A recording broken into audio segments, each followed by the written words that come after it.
My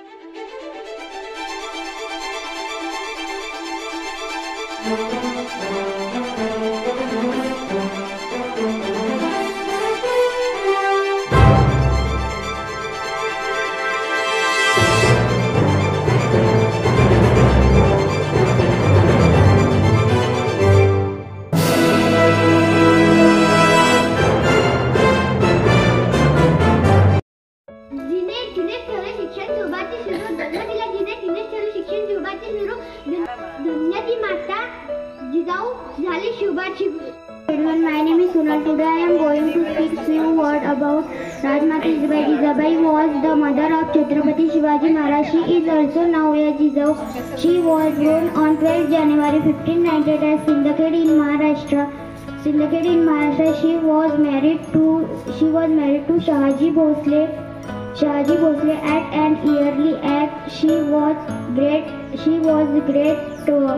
was great warrior, brave and intelligent woman. She made Chhatrapati Shivaji Maharaj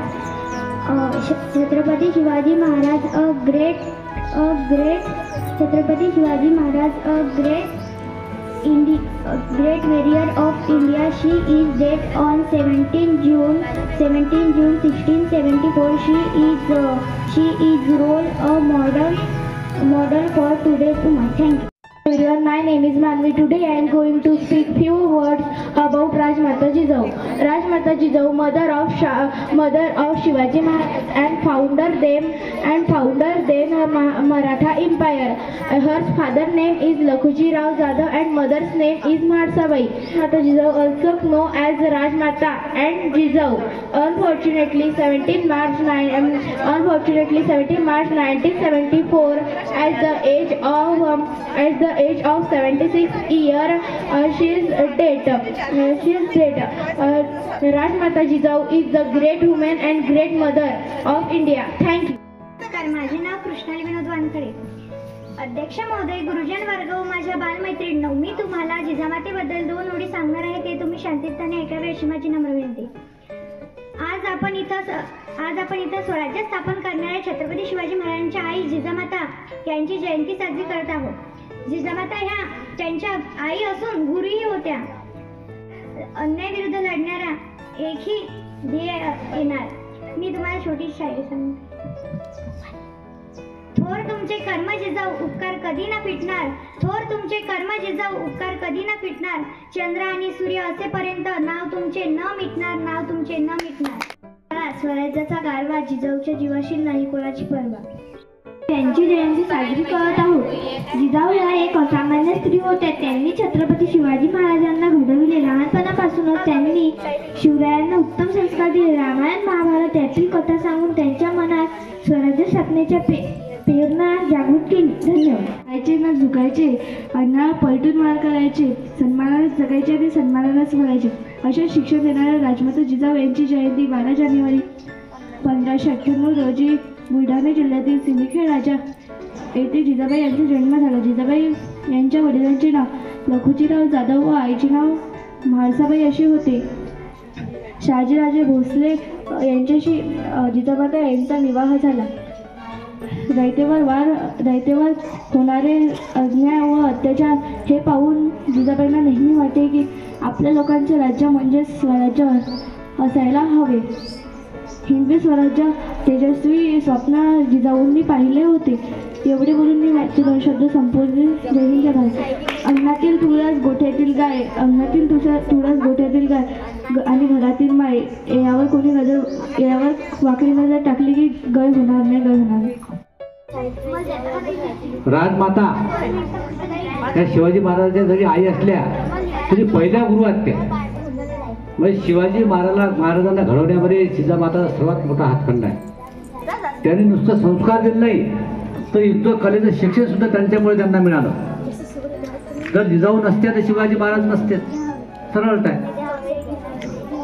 म्हणजे शिवाजी महाराज हे जिजाऊमुळेच आता आपल्याला दिसलेले आहेत. त्यांनी राज्य निर्माण केलं तर त्यांना प्रत्येक वेळेस प्रेरणा देण्याचं काम जिजामातेने केलं आहे. किंवा युद्ध कसं करायचं आहे युद्धाचं त्यांना काही माहीत नव्हतं. जिजामातांना अनेक युद्ध पाहिले, त्यांना अनेक अनुभव होते युद्धाचे. त्यांनी जवळून निरीक्षण केलेलं आहे. मग युद्ध कलेचं कौशल्य त्यांनी शिकलेलं होतं. मग तेच कौशल्य जिजामातांनी काय केलं, शिवबाला सांगितलं. ज्या ज्या वेळेस नवीन नवीन लढाया व्हायच्या, मग तिथून कसा मार्ग काढायचा. आपल्याकडे प्रत्येक वेळेस सैन्य कमी होते. शिवाजी महाराजांचं सैन्य खूप कमी होतं. कमी सैन्यामध्ये गनिमी काव्याचा वापर करून शत्रूंना फसवून वेगवेगळ्या कृत्या वापरून शिवाजी महाराजांनी लढाई जिंकलेली आहे.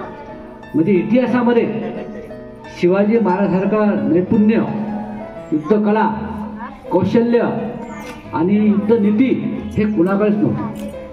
लाखोनं अफाट असं सैन्य होतं अफजल खानाकडे. तरी सुद्धा शिवाजी महाराजांनी सगळ्यांना हरवलेलं आहे.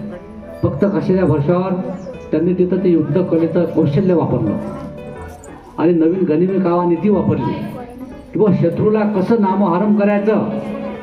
तर आपलं सैन्य कमी आहे, आपण मग लपून छपून वेगवेगळ्या मार्गाने युद्ध जिंकायचं आणि ही कला त्यांनी अवगत केली आणि म्हणून सगळ्या लढाया जिंकल्या.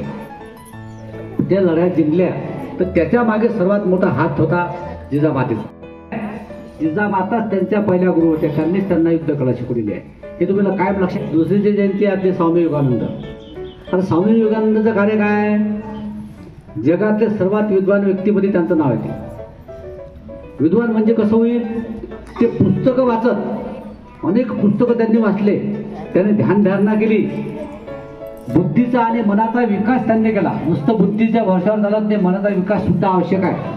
तर मनाचा विकास कशाने होते, ध्यानधारणेनं. तुम्ही ध्यान करता, आपण सुद्धा विपश्यना ध्यान करतो. त्या ध्यानामुळे आपल्या मनाची शक्ती, मनाची पावर वाढते.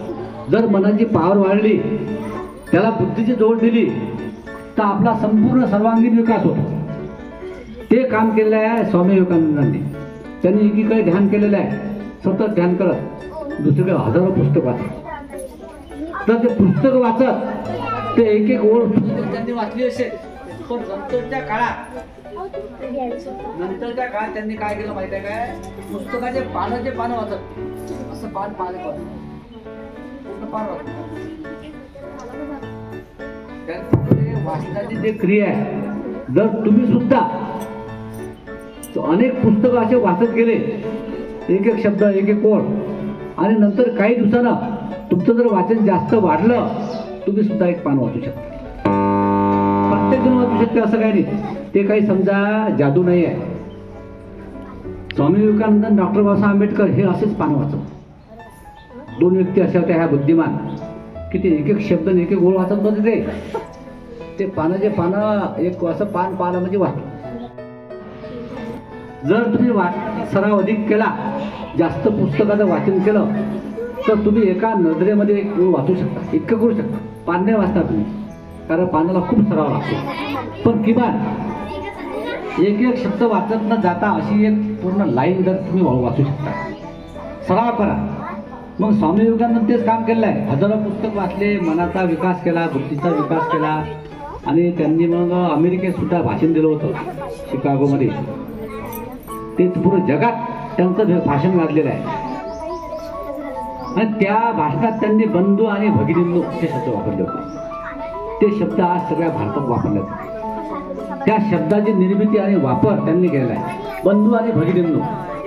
मग त्याच्यावर आधारित इंग्रजीमध्ये काय म्हणतात, लेडीज अँड जेंटलमन शब्द त्यांनी वापरले.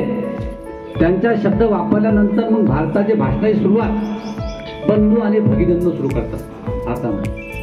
मराठीमध्ये, इंग्रजीमध्ये काय करतात, फॉरेनला लेडीज अँड जेंटलमन, म्हणजे भाषणाची निर्मिती त्यांनी सुरुवात केलेली आहे, त्यांचंच वाक्य लोक वापरतात. तर दोन्ही महापुरुषाची आपण जयंती आज साजरी केलेली आहे. त्याच्यापासून प्रत्येक व्यक्तीकडून आपल्याला काही ना काही शिकायचं आहे. स्वामी विवेकानंदकडून काय शिकणार आहे, तुम्ही सतत वाचन करा, पुस्तक वाचा, तुमची वाचनाची गती वाढवा, तुमची स्मरणशक्ती वाढवा. सोबत बुद्धी जशी वाढते तशी तुमची मनाची शिस्त असते, क्रिया तुम्हाला वाढवायची आहे. मनाला सुद्धा शांती मिळली पाहिजे. शांती मिळाली तुमची बुद्धी वाढेल. तर ध्यान धारणा तुम्ही शिका. हे आता आपल्याकडून दोन गोष्टी शिकायच्या स्वामी विवेकानंदाकडून. आणि इकडे जिजामातेकडून काय शिकणार तुम्ही, त्यांनी संस्कार दिले मुलावर. ते संस्कार तुम्हाला तुमच्या जीवनात अंगीकारायचे आहे. संस्कार म्हणजे सगळं प्रत्येक गोष्टीमध्ये आपण आईवडिलाची सेवा करा, गुरुजनाचा ऐका, अभ्यासामध्ये आपण लक्ष घाला, घरातील कामं करा. आज मोठ्या माणसाची आज्ञा ते घ्यायचे त्या दिवशी. चांगल्या आपल्या जिजाऊ आलेल्या आहेत, त्यांचं सुद्धा अभिनंदन. त्यांनी छान छान ड्रेसिंग केलेलं आहे, त्यांचे फोटोसुद्धा आपण काढलेले आहे. तर आता आपण येथे थांबूया. मी माझे 2 शब्द थांबवतो. थँक्यू.